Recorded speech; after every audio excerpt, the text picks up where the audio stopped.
ऊपरपल्ली की रिहायशी अपार्टमेंट में आग लगने से कई गाड़ियां जल गई। हैदराबाद के राजेंद्र नगर ऊपरपल्ली में जुमा यानी आज की आला सुबह एक अपार्टमेंट में आग लगने से तकरीबन 1 दर्जन गाड़ियां जलकर खाकस्तर हो गई है। आग का हादसा डेयरी फार्म ऊपरपल्ली में वाक़ ग्रीन रेसिडेंसी अपार्टमेंट में पेश आया। आग ने इमारत की तहखाने यानी सेलर में खड़ी 9 मोटरसाइकिलें और एक कार को अपनी लपेट में ले लिया। पुलिस की इत्तला पर फायर ब्रिगेड ने मौके पर पहुंचकर आग पर काबू पा लिया। हुक्काम को शुबा है कि आग सेलर में लगे स्विच बोर्ड में शॉर्ट सर्किट की वजह से लगी है। पुलिस ने एक केस दर्ज कर लिया है और कई जावियों से तहकीकात की जा रही है।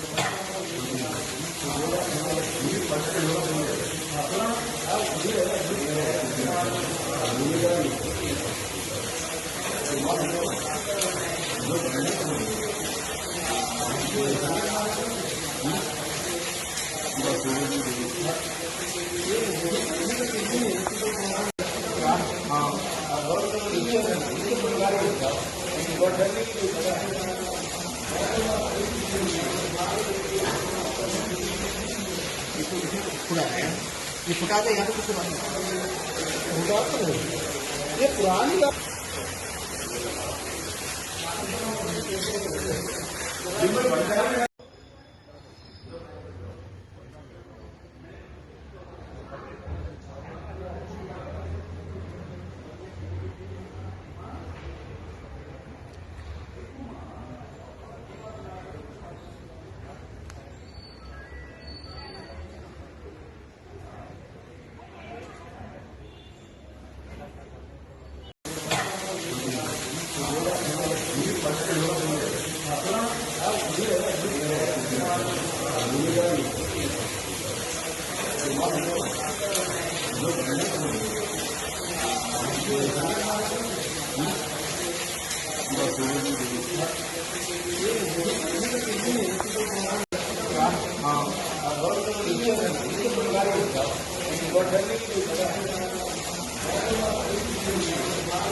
ये फुटा दे यहाँ पे कुछ फुटा तो नहीं, ये पुरानी